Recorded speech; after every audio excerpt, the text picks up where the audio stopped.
No. Tigers. Fight Tigers. Fight. Mike, it's not even a top 1,000 moment all time. Okay, Tommy, shut the hell up, man. Mike! Of course, I'm gonna go with the right answer. It's Ryan Eads of the Baltimore Orioles. He's only wore the number 80 for 8 games. He's only one of 2 players. You know what? No, I'm not going to take this. Welcome back to Go Chat. We are back with episode 112 already. If you're new here, smash the subscribe button. If you're not, welcome along for the ride. We got Go to the State. We're just climbing through all these states, and we're heading down over to Maryland, where we only have 2 professional teams to pick from, the Baltimore Orioles and the Baltimore Ravens. I would confidently say that we're all probably going to go Ravens here. I'm going to throw it to you, Mike. You got the Ravens purple on. You're the Baltimore Ravens Walter Picks account. You're, biggest Lamar Jackson fan, I know. That's definitely a stretch for biggest Lamar Jackson fan. Maybe the biggest Lamar Jackson fan, I don't know. Yeah, for me, I don't know any other Ravens. I don't know. I don't think I know one Ravens fan, to be honest. Yeah. Well, surprisingly, I'm not going with Lamar Jackson. I'm going with Calais Campbell, 6-time Pro Bowler, 1-time All-Pro, Hall of Fame 2010s team. I mean, this guy's an absolute beast on the field. Nearly 100 career sacks. He has just been so good on the defensive line in terms of pass rushing ability, and especially run stopping ability, because he's really a plug and play guy. He'll plug any gap you want him to. And not only does he have excellence on the field, but off the field too. 2019 Walter Payne Man of the Year award. This guy has been just such a phenomenal player on the field and an even better guy off the field. Interesting pick there. I really thought you were on Lamar. Tommy, I'm going to throw it to you. Yeah, I'm going to go with somebody who's new to Maryland. We're going to go with Rugnet Odor of the Baltimore. No, I'm going to go Lamar Jackson, of course. How could you go with anybody else? I mean, although Mike did have a good pick. But for me, it's just going to be Lamar. 1-time Pro Bowler, 1-time All-Pro, 2019 MVP. And he's putting together a great career there with the Ravens, only a few years into his career. So got to go with Lamar. Connor. I got to agree with Mike and go Calais Campbell. He plays defensive end. When we look, and he was on the Hall of Fame All 2010 team, and we think about all of the great defensive ends that have been in the league from 2010 until 2020. From some very remarkable names there are some Hall of Famers. I'm sure I'm blanking on some of them. JJ Watt. Jason Taylor was still in the league in 2010, I believe. So some really great defensive end names. So for him to be named to that team was very big achievement for Calais Campbell. I mean, he's been going at this since 2008. He is a seasoned vet in the NFL and is continuing to make his presence felt on any Sunday. I'm going to go with a totally different person. I'm going to go with the greatest kicker of all time, and that is Justin Tucker over there in Baltimore. Started his first year in 2012, and ever since then, he has been old reliable for those Baltimore Ravens. 4-time Pro Bowler, Super Bowl champ, 4-time All-Pro, and a Hall of Fame All 2010s team too. So he's with Calais there, and he's a kicker. I mean, just think about all the amazing plays that he's had. He's kicked the longest field goal this past year against the Lions. All the game winners he's ever had, all the spectacular kicks.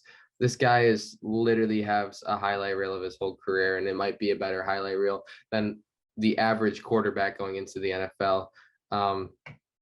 It's got to be him. Calais Campbell is a good shout. Played for Baltimore for only 2 years, but still. Yeah. Lamar Jackson's a good shout, MVP. But I would say that more goated is Justin Tucker than Lamar Jackson.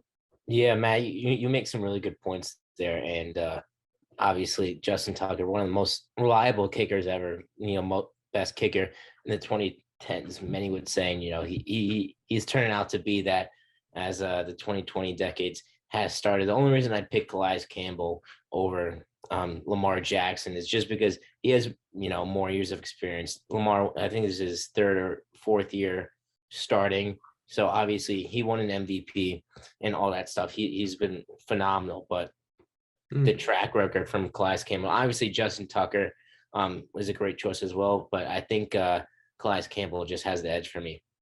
I think Justin Tucker is the best kicker of all time. If I wanted anyone to kick in Maybe NFL. Vinatieri. No. If I wanted one guy to kick me a field goal, it's Justin Tucker.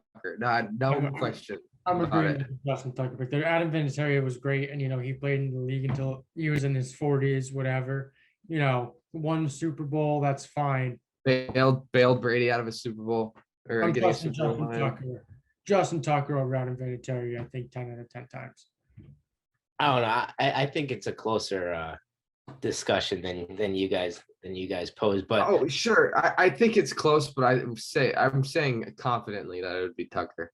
okay. I'm not saying it's not a close. It's kickers at the end of the day. Yeah. I mean, they are pretty random. But anyways, I think that's going to wrap up GOAT of the state of Maryland. We got some special teams talk. We got some offense talk. We got some defense talk. We got it for you all here in GOAT Chat. So stick around for our next segment.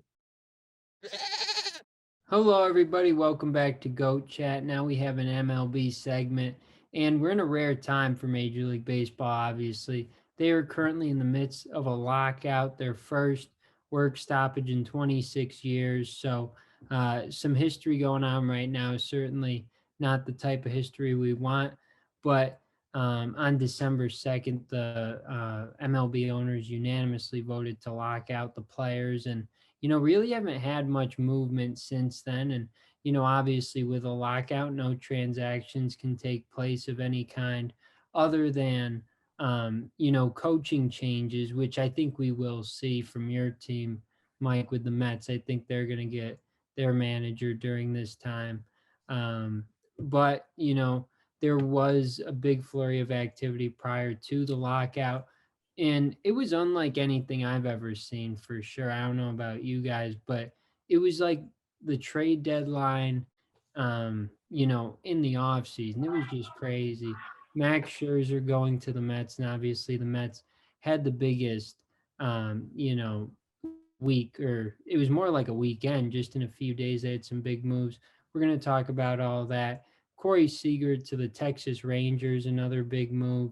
And there were so many smaller moves too. Free agent signings, trades, Jackie Bradley Jr. going back to the Boston Red Sox. So really exciting time. But I'll start with you, Mike, because your team had the biggest few days there. Tell me what your thoughts are on the whole thing and the moves that the Mets made in particular.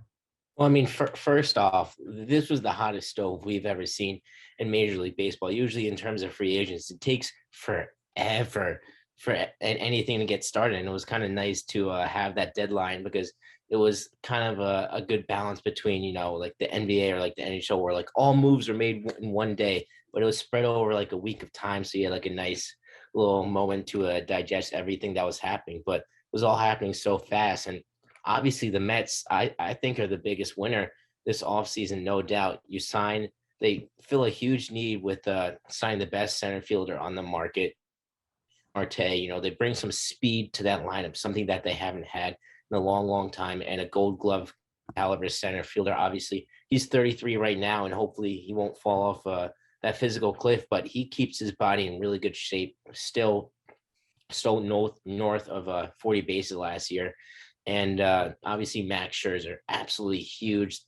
Mets, as long as they're both healthy, they have the best 1-2 punch in baseball, no doubt.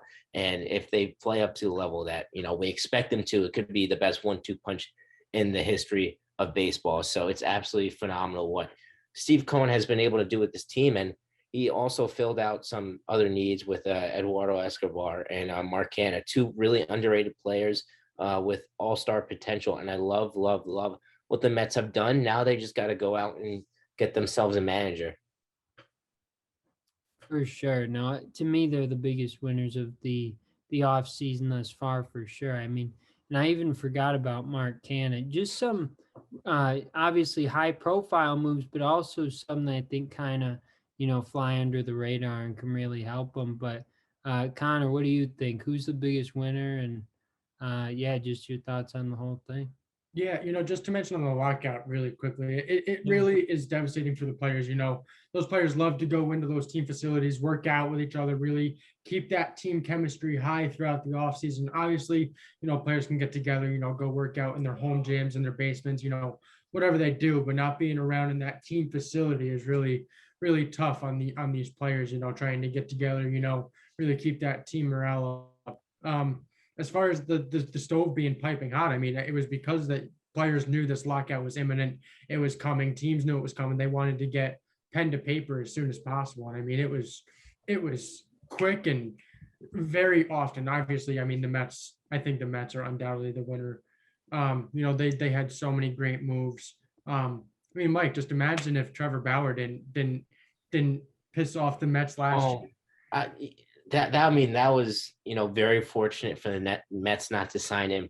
But I think what really ticked off the Mets and, Billy Epler, who has stepped in and in a couple weeks' time has turned this team into World Series contender. It was Steven Matz not signing with the Mets and his agent not sending back a final offer. I think that's really what put Steve Cohen into that fifth gear. And he was like, all right, we're going to act like the big fish that we really are. And we're going to scoop everyone up. The one thing I would be concerned about when we're talking about the Mets is the whole World Series contender type thing, because we talked about them in that regard last year after Steve Cohen took over. You went out, you got Javi Baez, you got Francisco Lindor. Javi Baez is now gone. He's now a Detroit Tiger. So you guys had him for 3 months of a baseball season, and it really didn't help you the Mets do anything. So while the players that they went out and got are extremely influential and are going to help this team right from the start, Scherzer's going to go out there and win 20 games. I would slow the roll just a little bit on World Series contender just because of the track record of what the Mets have had in recent memory. Right now, not having a manager, there aren't a lot of the top of the line caliber managers out there on the market right now for them to go out and get and really bring in and be right away. This is going to be a manager that's going to win us a World Series in the next 2 years. Yeah. It's just not there. You make some fair points, but I think a lot of the players on the Mets had, kind of a collective regression. They didn't play up to standards of what they usually do. We can look at Michael Conforto, Jeff McNeil, Dom Smith, even JD Davis a little bit, obviously Francisco Lindor as well. And I think there's going to be sort of a regression to the mean. Then you add in all the players that they have, and I think they'll hire a capable manager. I would like to see Buck Showalter, very experienced manager, come in, or one of the new guys like Joe Espada or Matt Quadro from Tampa Bay. But I think that's enough about the Mets now. Are there any other winners through this free agency period? Matt, you haven't gotten to say anything. Are there any other teams you want to mention? Yeah, I mean, while you guys talk about the Mets, I got to give some credit to the Texas Rangers going out here, getting Marcus Semien. Is that how I pronounce it? I always mess this up. And it's a tough one to mess up because another word that could be close to it.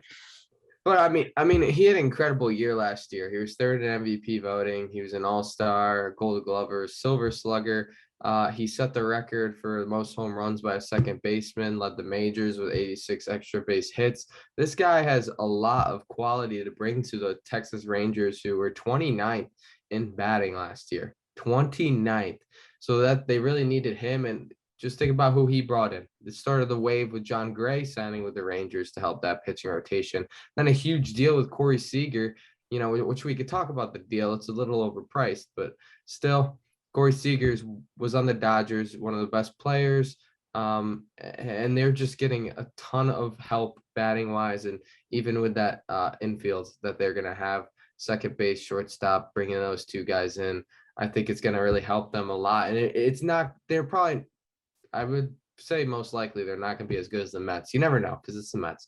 I'd say most likely they're not going to be as good as the Mets, but still, I would say that these moves really improve them and quite possibly been a winner here in the MLB free agency before the lockout started.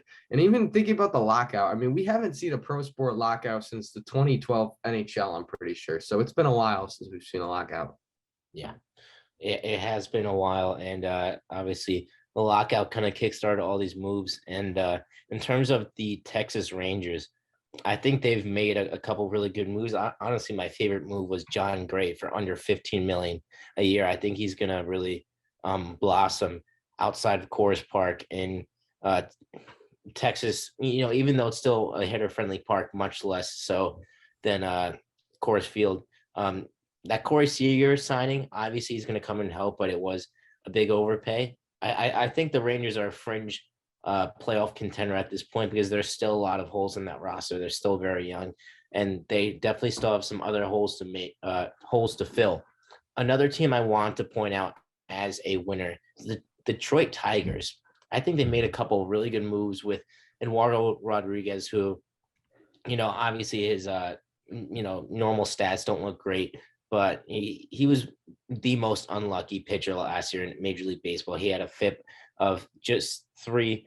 And I think, going to a much more pitcher-friendly park with Comerica instead of Boston, it's going to really help him out. And obviously, Javi Baez, I mean, that deal, oh my goodness. I thought it was an absolute steal for Detroit I thought he was going to get north of 200 million. They got him for 160 over 6 or 7 years.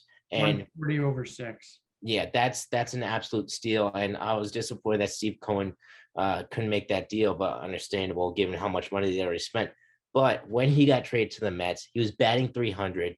He was smoking the ball. He was playing like one of the best shortstops in the league, and the Tigers got him on a phenomenal deal. So I think the Tigers are another team we have to point out. I'll tell you another player, I guess you could say, as who's a winner, and we'll get into this just a moment, but it's Carlos Correa. I mean, I think it is a very fair thing to say that he's going to get paid, and paid a lot. For the market to be set for a shortstop, Corey Seager got the highest deal, 10-year, 325. You're averaging $32.5 million a year, depending on how the contract's loaded. In my eyes, Carlos Correa is a much better shortstop than Corey Seager. And I think Corey Seager and all of the MLB owners and GMs and everything see that as well. So Carlos Correa, knowing, this lockout, it's going to ponder however long, once we get back into, they get to this agreement and, operations get back underway, he's going to get a lot of money. I can't put a price tag on it because I can't tell you how much, but he's going to get a lot. I mean, even before we throw it back to Tommy, even another winner is Robbie Wright. I mean, think about how great he played last year. He won the AL Cy Young. Toronto, I mean, they played in Buffalo for a while, right? So he had 2 different ballparks to play with, to call Florida. 3 different ballparks to call Yeah. home. And he was just awarded a 5-year, $115 million contract with the Mariners, which was amazing. It was a prove yourself deal, just like Marcus's last year, and he really showed up. So I think he deserves a lot of credit. Maybe even the fans for watching this all go down is a winner too. 100%. I think we should switch over. Obviously a lot of teams spent a lot of money in free agency and made a lot of great moves. What about teams that haven't? Tommy, I'll obviously start it with you. I think it's going to be a very apparent answer on where you go, but what team's been the losers so far? Well, in terms of losers, I think it's got to be, inactivity, right? And, the Yankees are the team that jumps out just because they've literally only signed one major league free agent. It's a guy they're retaining, Joely Rodriguez, and Jose Peraza to a minor league deal. But to me, like, they're the obvious pick, but I always think that Brian Cashman has a plan. No idea what it is. But I think on the other side of the lockout, you're going to see some moves from the Yankees for sure. I mean, and if not, they're in a really bad spot considering how strong that division is. But, I would have said the Boston Red Sox too, but they did make a couple of moves right before the deadline. Nothing too crazy, but James Paxton and Rick Hill, 2 starting pitchers that can help them because they have struggled with pitching. I think they're guys that, are worth taking a flyer on and, worth taking that risk, I think, for sure, because they've proven to have success in the past. And, I think that Heim Bloom is certainly a smart guy. I think that, those have been good moves. But, you could say the Dodgers as well for sure, because they haven't made many moves. And to lose Max Scherzer and Corey Seager is, very tough for any team. But Andrew Friedman, that whole front office there, they're another team that you trust they're going to get it done. I think they'll make some moves for sure.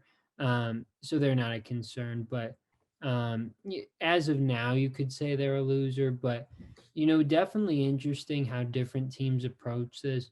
You mentioned the Texas Rangers. Never would have thought that they'd go out and get, Marcus Simeon and Corey Seager. And, they now have one of the best middle infields in the entire league. And, so it's been a really fun off season, but it's just the beginning. There's still a lot of moves to be made, and it'll be very interesting. Tommy, you mentioned that you believe that Brian Cashman has a plan. I Yeah, think you're just at that point where you're being an optimistic Yankees fan. I don't think he has any idea what he's doing. For him to allow for the Texas Rangers to set the bar for a shortstop, payroll, I think that was completely where he messed up. Yankees are in dire need of a shortstop. Gleyber Torres is not a shortstop. I think the best player on the Yankees who could play the best shortstop position is Gio Urshela, but I think you need him there on the hot corner at third base. So for him to allow other teams to set the bar, and for now, you got Trevor Story on the market, and you got Carlos Correa, who are the two top, shortstop prospects. Andrelton Simmons is there. You've got these guys who are going to be these role type players. But if you're the Yankees, you want a type of person who's going to come in and actually help you guys try to make it to a World Series. And that's either Trevor Story or Carlos Correa. In my opinion, I think it has to be Carlos Correa. And for the bar to be set here for Corey Seager, and Carlos Correa wants it up here, that's worrisome for the Yankees, because, you only have so much money. Obviously, the Yankees are very good in luxury tax and everything. They have the money to spend. But at what point do you think you spend too much? yeah. I mean, in my mind, the Yankees don't get either of those shortstops, Story or Correa. I don't think there's any chance they get any of them, and I don't think they want any of them. Because they have Anthony Volpe coming up, and they're very high on him. And it sounds like somebody reported they want a stopgap there, and for me, that was Marcus Simeon, hands down. Andrelton Simmons just doesn't cut it for me offensively, I don't think. And, Simeon has it all. Great defender. And obviously, Matt gave all the stats of what he was able to do last year. I mean, hitting over 40 home runs, third in MVP voting. He was just outstanding. And, the Yankees weren't willing to go a seventh year for him, which the Texas Rangers were. But, I don't know. To me, that they don't get Corey or not Corey, Correa or Story, but Yeah. but One thing I want to point out, that Simeon, obviously he's an older guy and he moved to second base for a reason. Obviously, he's starting to get off that athletic cliff, and maybe that could have been a stopgap. It would be absolutely hilarious if Andrelton Simmons did sign with the Yankees, but I don't think Cashman is signing either of those guys. For some reason, he's not willing to spend. I think he's worried about that Judge contract and extension. But we just touched on the Yankees a lot. Obviously, they need to make some moves if they want to win a World Series. And their window, the window's here and it's starting to close. Talking about other teams with windows, I wanted to touch on the LA Dodgers and the Houston Astros. Because the LA Dodgers, they lose Max Scherzer. Dustin May, he's not coming back for a while as well. And with Houston, it seems like Carlos Correa is gone, right? And they really have no other plan in place. Like, what do we think about these teams, and what could they do to possibly improve? I mean, I would say the biggest losers, the Dodgers here. Just to kind of swing it back around, it's not that it's not the fact that they didn't sign anyone, it's just who they lost. Max Muncy, due to injury, Max Scherzer with the Mets. They watched Corey Seager leave. They're just in the rough, and I understand that they have a much more developed team than the Yankees, but currently right now, I would say that's the loser. But I would It depends on the team. I think the Dodgers can find a way out of it because of their spring training and how they've upgraded that roster. But then like teams with the Astros, I mean, losing Correa, they didn't have any like major signings. Hector Neris, they signed. Um, it's like nobody. The Giants didn't really have any signings. I would be interested to see how they come out to play coming next year and whether they're going to make a big splash. Any of those teams are really going to make a big splash with some free agents that are still currently free agents and after the lockout's done can make that signing deal. But it's a waiting game to see how these teams do. I don't think the Dodgers or the Yankees, maybe the Yankees, but I don't think the Dodgers will slip out of the playoffs, but we'll have to see.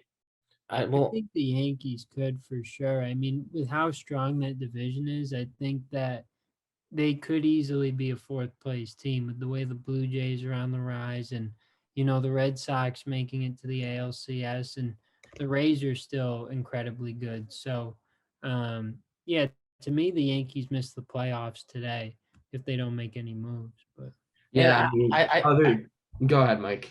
no, I was just gonna say I think they will eventually make some moves, but it's gonna be the same thing that we've seen for the past 5 years. They're gonna sign some older players who they want to try and revitalize and have had some injury issues in the past. It's the same old story in terms of the offseason plans with the Yankees. It seems like almost every season we think they're gonna make big moves, and really the only big move that they've made is signing Garrett Cole, and that's about it. I think the moves that you're going to need the Yankees need to make is I think you need to bring back Anthony Rizzo. I think that either Anthony Rizzo or you need to go get Freddie Freeman. You need a lefty bat. You need one of those lefty power bats in Yankee Stadium. For my opinion, I think Freddie Freeman absolutely stays in Atlanta. I don't think he's going to leave. So I think you need to re-sign Rizzo. I also think Gio Urshela can move to shortstop and you bring in Chris Bryant. I know he's a little bit older, but he is a good person there, good player there on third base. Move Gio over. You have your little fill there at shortstop until Anthony Volpe is ready to make that jump up into the MLB, and then there you are. You contain Anthony Rizzo, who's a lefty bat. You bring in a power right-hander and Chris Bryant, and you still have the solid defensive men in Gio Urshela playing shortstop. And I think that will solve a lot of problems for the Yankees at a cheap cost. Mm-hmm. Well, you just talked about Chris Bryant. How about let's talk about the team where he's coming from. He got traded to the Giants at the trade deadline. Obviously, the Giants have lost Kevin Gausman. They've lost some other players. They brought in DeSclafani, I think, or they had him. Well, they re-signed Alex Wood, but the fact of the matter is that the Giants have not made a lot of moves. They kind of just re-signed their guys and not on a bunch of players. They pushed the Dodgers to 5 games in that LDS. They won 108 games last year. What do the Giants need to do? Do they re-sign Chris Bryant or do they head a different route? I think you should sign Chris Bryant again. I mean, I understand that he's getting older, but he was a good player on the team. And I think they need to do something because let's be real, the Dodgers are getting worse. At this point, you can make that assumption. It's going to be wide open for you now. I mean, they held the Dodgers, like you said, they had one more win than them. They won that division. They won the whole, they were the leader in the whole NL. It's wide open now. So I think you got to get a little aggressive and find your way to stay at least at the top of the level that you could. I mean, who knows what the Padres can do in that division, but since the division's so wide open, I would just keep pushing if I was the Giants. I don't think they re-sign him. I'm looking at his numbers right now after he was traded to San Francisco, 7 home runs, 22 RBIs in 51 games, 262 average. He has very good defensive stats. He's a really good defensive third baseman, but I just don't think the bat is there. At least for what San Francisco would want, for them to continue to pursue, an NL West pennant, and then for a World Series. I just don't think it's enough for them to stay competitive. Mm-hmm. Maybe one thing they could possibly do. What if they sign one of those 2 big shortstops? What if they sign Correa or Story and they kick Brandon Crawford over to third base? I think that's definitely an option for them. Obviously, Brandon Crawford, I think he just won a Gold Glove this past year. in the NL at shortstop. So I think, the left side of that infield would be absolutely elite with either of those guys. But you bring more of a proven bat into that lineup. And I think you still stay in contention. There's obviously Gabe Kapler, horrible stint in Philly, but he's doing something right down in San Francisco. All right, I think we're wrapping up towards an end of this segment. I want to pose one more question. Obviously there are still a lot of big names out there who haven't been signed. Who's the top free agent prospect, discluding Carlos Correa? Who is still out there on the market that is a huge name, not named Carlos Correa? Tommy? Well, I think you could go with Trevor Story for sure. I think that there's certainly a market for him, teams that are in need of a shortstop. But, one thing I saw that was right before the lockout started, John Heyman said that the Rockies are considering bringing him back, which, I mean, if you're Trevor Story, I don't know why you would even consider that. I mean, that organization, in my opinion, isn't going anywhere in the next few years. And, he's an exceptional talent that I think can help a lot of teams. So other than Correa, it's probably him because, I would say Freddie Freeman, but I agree with you, Connor. He's staying with the Braves. I mean, he just won a World Series there. I don't know how you could go anywhere else, but, crazier things have happened, I guess. Mike, what do you think? I mean, the best free agent outside of Correa is 100% Freddie Freeman. 2020 NL MVP, and he played phenomenally in the playoffs. Hit 300, hit a couple of dingers, drove in a lot of runs. He was just that consistent elite bat, and he's still a fringe top 10 player in the MLB. So he's 100% the number one free agent, and it's just a little confusing why the Braves have not signed him yet. He's been such a staple in that organization. Give him what he's earned. You already have a steal with the contracts for Acuna and Albies. You can spend a little extra to keep Freddie Freeman, and I think Trevor Story could be the most underrated signing this year, because outside of this past season where he had sort of a down year, he's been one of the best hitters in all of the majors. Obviously, the Coors effect does play in part to that, but talking about another fringe top 10 player, he's amazing the field, and he has the bat to go along with it. So those two guys are really what stand out for me. Matt, who's the top free agent? Got to be Freddie, no doubt in my mind. Freddie Freeman, like Mike said, pretty much the NL MVP. Everything that he's done for the Braves. I mean, he might sign with the Braves, but this question, I have to say Freddie Freeman. There's a lot of great other guys, but Freddie is on the top of my list. Yeah, I'm not going to say Freddie just because I wholeheartedly believe that he goes back to Atlanta. I'm also not going to say Trevor Story. I'm going to say Nick Castellanos. Him still being out there is pretty big. He had a great 2021, 34 home runs, 309 batting average, over 160 hits with 100 RBIs. That's a huge third baseman or right fielder that you can put into a lineup, into a defense, and just be content knowing that you're going to get production. So I think having him still out there, whatever team really needs that type of position, needs that type of bat in their lineup, is going to get a huge upgrade.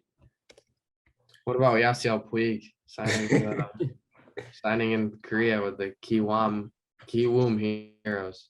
I just saw Mike Talkman went out there to Korea too. I didn't even realize that. Mike Talkman? I know, isn't that sad? Oh man, I love Mike Talkman, but he was on the Giants this year. I thought he was playing well. He robbed a couple of home runs. I saw. He did. All right, well, that's gonna wrap up a great baseball segment. We touched on a lot of stuff here, but we're gonna get right into our next segment. Welcome back to Go Chat. We are back with the GOAT picks. You checked the leaderboard out. I still have the lead by 2 over Tommy. I think 3 over Mike and 10 over Connor. We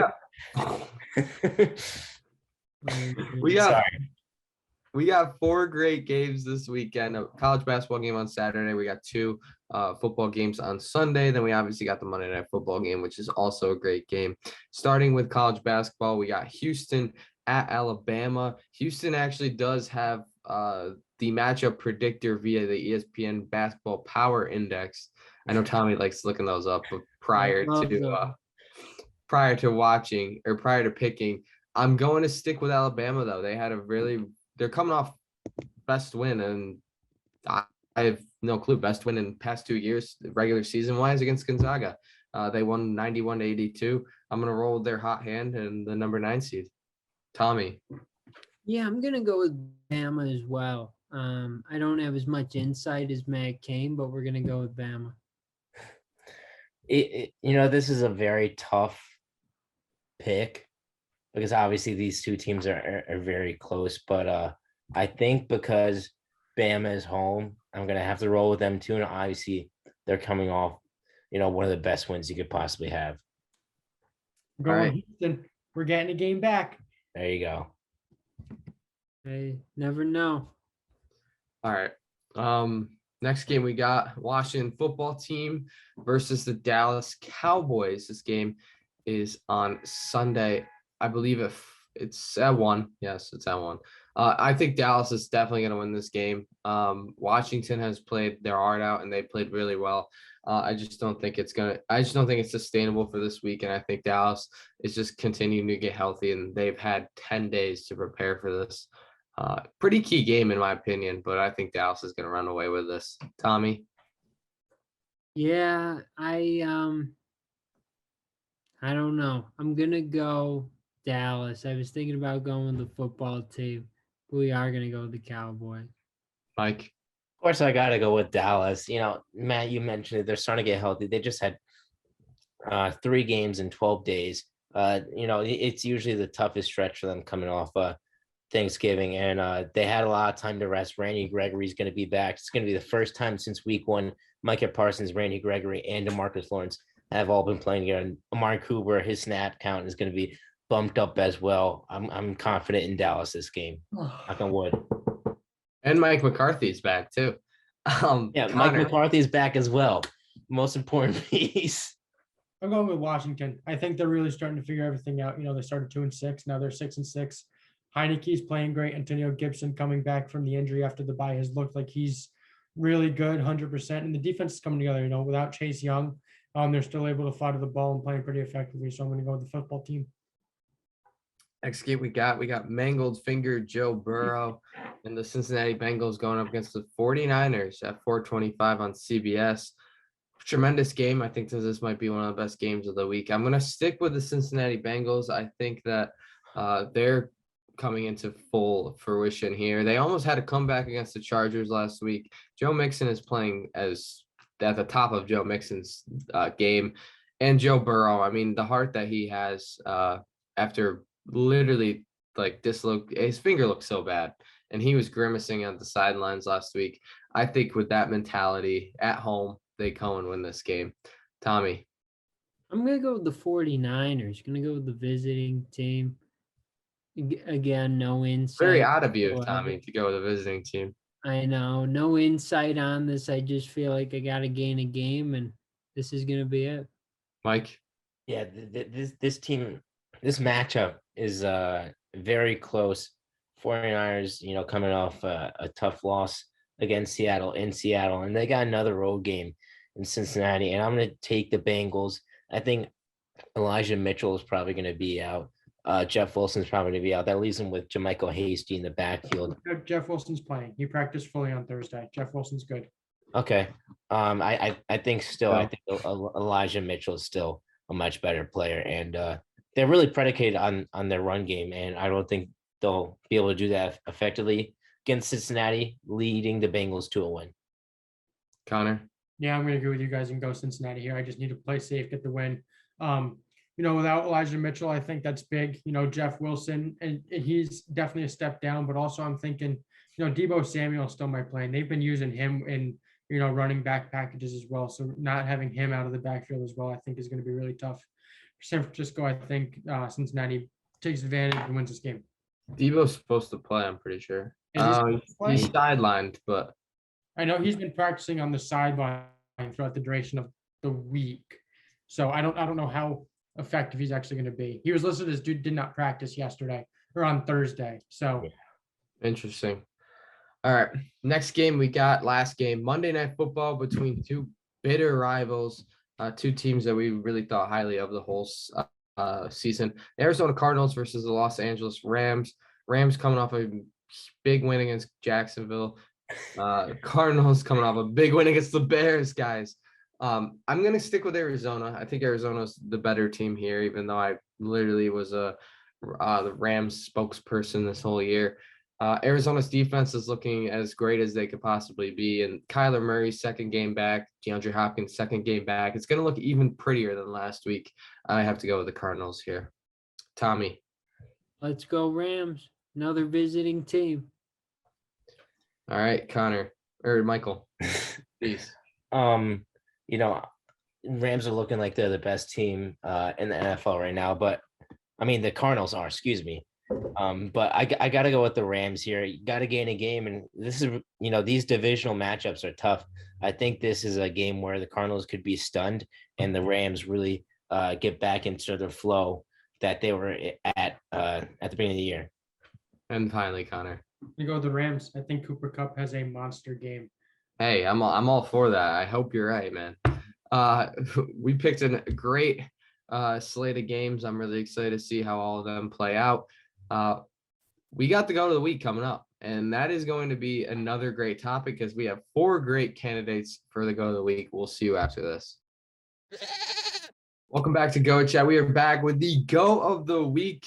Check the leaderboard out. I did win another game, almost to 30. One more win away from 30. I won it with Leonard Fournette last week, and I think we're going to just keep going here. But I'm really excited to see what you guys have in store today. I'm going to start with we'll go with Mike to start the go of the week. You know what? I gotta go with the flashy, the new and exciting player in Anaheim of the Ducks, Trevor Zegras.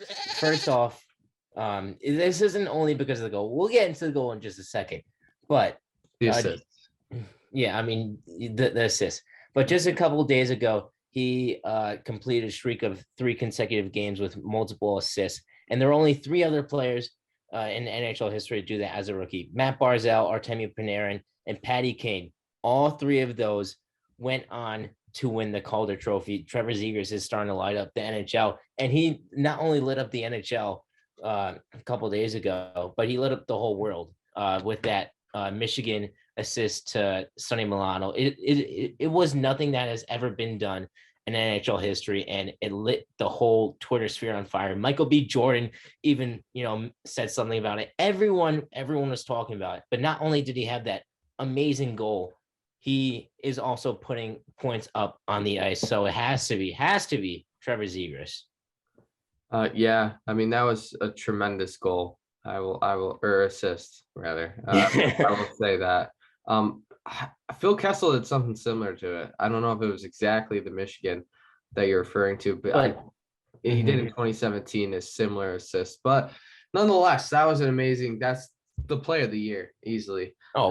It's just so crazy because it's not like something you could think about could actually happen in the NHL. You know what I mean? Because it looked like he was going for the Michigan, and then he faked it and tossed it right over the net. And Sonny Milano with a great finish.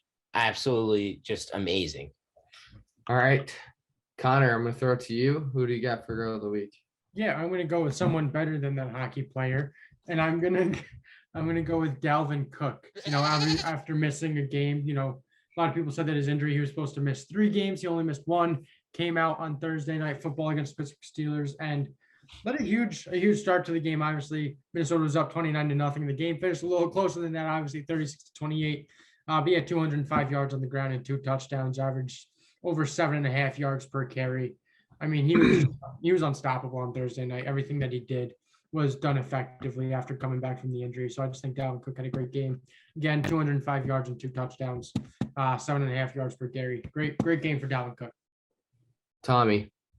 I'm going to go with Brett Gardner Minshew this week.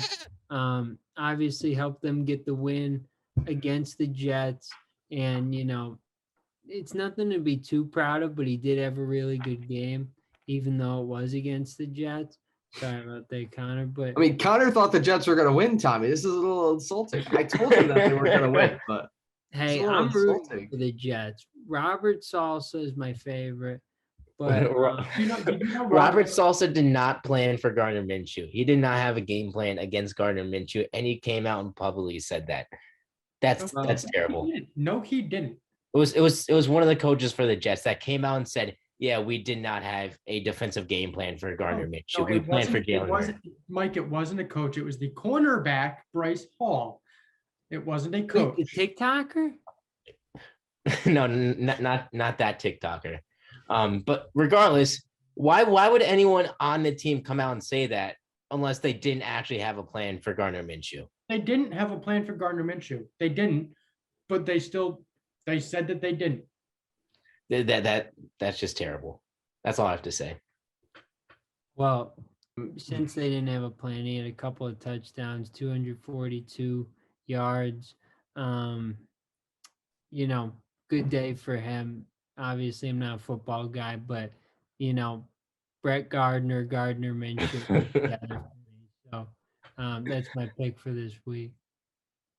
I'm just doing some I do some research when you guys bring up different points. Robert Saleh did say that they weren't really ready for Gardner Minshew, and they said that they were ready for the QB runs and the RPOs like Jalen Hurts. So I mean, take it as you want. But for my go of the week, I'm going to have to go with Tom Brady. I mean, you thought his go to the weeks would stop. Well, they're not going to. He threw the ball 51 times. Now he completed 38 of those and threw for 368 yards and 4 touchdowns with 1 interception. I believe 3 of the touchdowns were in the first half.